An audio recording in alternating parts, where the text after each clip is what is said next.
So let's say you want to completely quit Tetris. Maybe the time has finally come for you to part ways with the game, or you just got done playing a very frustrating game of Tetris League and don't want it to impact your mental health. How do you do it? Before getting into the guide, I'll define what quitting will mean in this video. According to Google, quitting means to leave somewhere, usually permanently. When people announce they're quitting Tetris or any other video game, what they usually mean is that they used to play the game, but now they want to never do it again. This guide will teach you how to do just that by analyzing the different factors that keep someone playing a game and how they can detach themselves from it.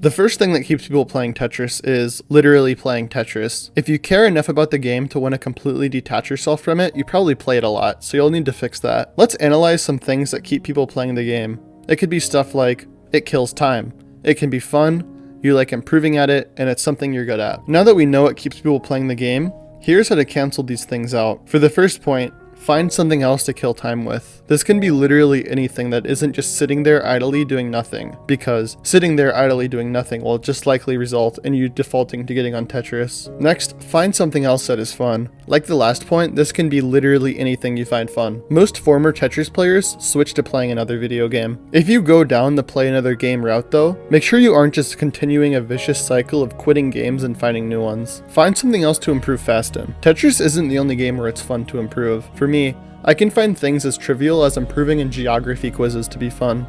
Realize you're playing games for fun. You can't really negate this in an instantaneous way like the aforementioned, so you'll need to change your mindset instead. This mindset change involves realizing you're playing games for fun. It's fun to be good at a game, but deliberately trying to force yourself to improve at a game isn't. Let's construct a flowchart of our proverbial improver. Let's first get an established point. Being good at the game is fun. Because of this, you infer being better at the game would be more fun. Because of this, you get a high stake in improving and get mad at yourself when you don't improve, and even madder when you think you've gotten worse. Because of this, every time you play the game is an opportunity to improve.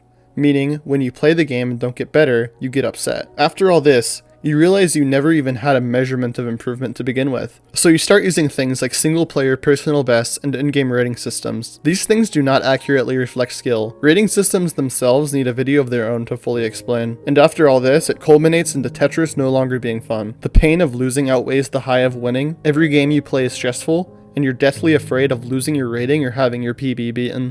If you realize you're playing the game for fun and take a backseat in your improvement, it'll become much less stressful.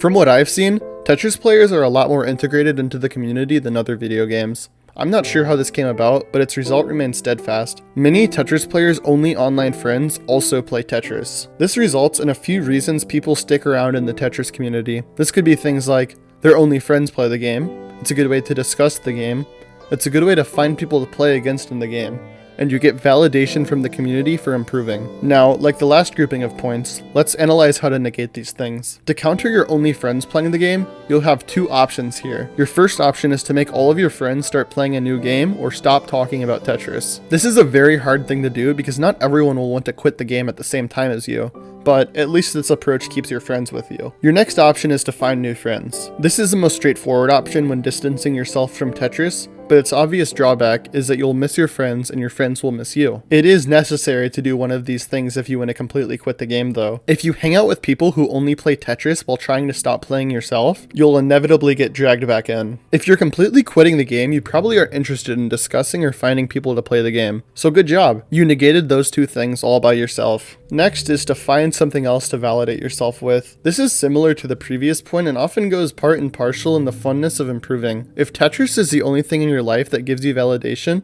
there may be a deeper issue at play here. To healthily get validation, make sure you're getting it from multiple sources instead of just one. This is why people say it's good to be a well-rounded person. Here are the do's and don'ts of completely quitting Tetris. Do. Find new things to do. Emphasis on things plural. Find new friends who will help you completely stop playing, whether that be get new friends or have your current friends stop playing. Be absolutely sure you want to quit. Play video games for fun. Don't. Apply the same mindset of not improving equals bad to new things. Stay in the same environment that kept you playing Tetris. Be in a moment of anger when deciding you want to quit. Be unsure as to whether or not you want to completely quit. Be a sanctimonious jerk after you've quit. Quitting the game and making snarky comments about drama in the community like you're above it all doesn't make you any better than the people involved in the drama. If some of these methods I mentioned in the guide seem a little too extreme for you, it might be that you don't actually want to completely and abruptly quit the game, and that's completely fine. It's very hard to completely distance yourself from something you used to love doing. Taking partial steps back could drastically improve your relationship with the game while still retaining the fun you have with it. It's very rare that someone can, in the spur of a moment, stop playing a game completely and be able to successfully follow through with it. On Twitter, I ran a poll regarding quitting Tetris and a sizable number of people admitting to wanting to quit but not being able to. So don't feel too bad if you want to quit but can't. If you're really hating the game at the moment, take a 1 week break from the game and see if you still hate it upon coming back. Doing anything a lot will make you enjoy it less. It's not exclusive to Tetris. Anyway, this guide was a little bite-sized video I made because I thought it would be interesting to make a guide about something like it. If you liked the video, make sure you subscribe to my channel because more guide/video essays will come out eventually. Also, I don't know if this guide could apply to other games, but if you're a non-Tetris player who found use from this, I'm glad I could do this for you. That's it from me. Thank you for watching.